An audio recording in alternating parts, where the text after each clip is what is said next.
Ever notice Bodacious is always pointing away from the camera, showing you his big butt? It's Justin, back again. I am in Hyde Park, sort of the affluent part of Cincinnati. Look at this interesting home.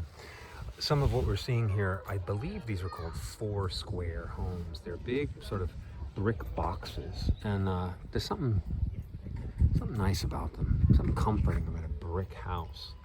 We're on this nice, quiet street in Cincinnati. Come on, boy. Come on, buddy. Look at this guy. He doesn't want to come. He's afraid we're going to get back in the car, I guess. These beautiful monster bulletproof brick houses. And there's another one. There's a whole bunch of them on this street. And this is sort of like, this is a very typical example of a upper middle class home from the 20th century in Cincinnati, Ohio. This is this wonderful quiet street with all the, look at that monster. It's not exactly a monster, it's just a big-ish house. But Hyde Park is one of those places that is another one. Hyde Park is one of those places that, you know, a lot of the Procter & Gamble people. Here's one big heavy-duty house, brick. About half of these houses, more than half of these houses are brick, which I find is something magical about a brick house. What was that, the Commodores? She's a brick house. Kind of says it all, doesn't it? Somebody's moving out. We're gonna walk down and see there's a house for sale down here. I'm gonna show it to you.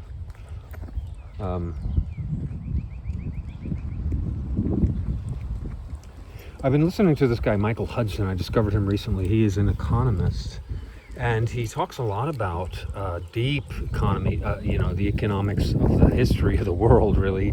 One of his things is talking about ancient Rome and how Rome went from, it's kind of weird, how Rome went from a, you know, a strong country to kind of unraveling into medieval Europe, and Hudson kind of pegs the this kind of thing that's going on in the United States now. He compares our situation. This is something else, right?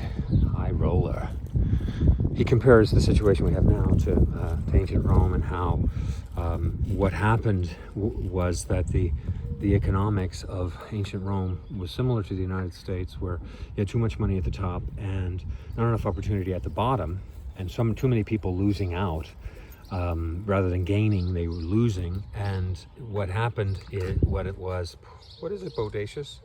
We'll go down there in a minute, buddy. What happened was you got into the situation where you just, you know, there was no opportunity, and you only had landlords with all the money, and unfortunately that wasn't, you couldn't have a functional country that way.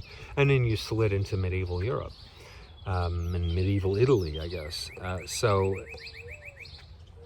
And you know, it's kind of cliche to say that isn't America turning into ancient Rome, but what I like about Hudson is he supports what he's saying. Very, look at that thing, isn't that cool? That's a real classic Ohio upper middle class house from what, the early part of the 20th century. I love the giant eaves on a house like that. Here's one for sale, Coldwell Banker. Call Rebecca Campbell, 513-321-9944. All right, buddy, we'll have it your way. Come on, buddy, let's go up the road. It's you know, it's one of the things that I'm kind of obsessed by, as if you can tell if you ever watch these shows. I'm kind of obsessed by the apparent you know, the decrease in opportunity in the United States and the increase in too much money at the top. I know everyone's talking about it, and you might be thinking, well, what are you going to do about it, cowboy? Well, I make these videos, and I you know, I encourage people to educate themselves and to vote. I love sources like YouTube, where you can actually, you know, get some alternative views like Hudson. And of course, I will put some Hudson in the description. Here's another one. There's something nice about these houses. Look at this thing. And learn a little bit more. It's unfortunate that I know there are these YouTube programs like Bigger Pockets that glamorize, glorify, and support, or promote the effort to become a landlord and investing in properties.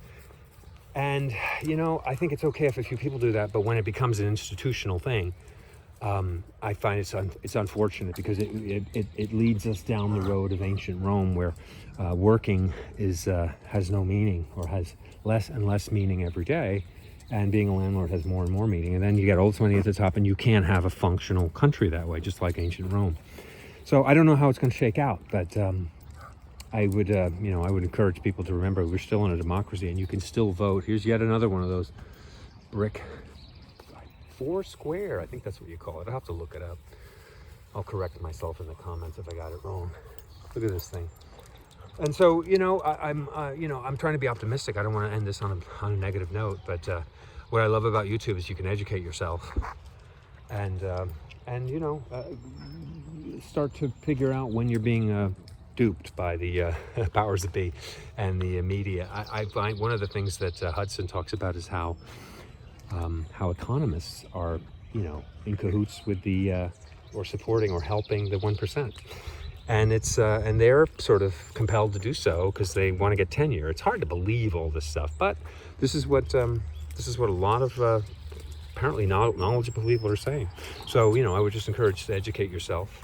I'll leave on this. This is an adorable one. It looks a little bit like California. Sort of what is this? Craftsman. Not bad, but and I just hope that everybody will prevail and learn more and vote in a way that can unravel some of this rubbish. Anyway, this has been Justin, the Renegade Realtor from Coast West Real Estate. Thanks for watching.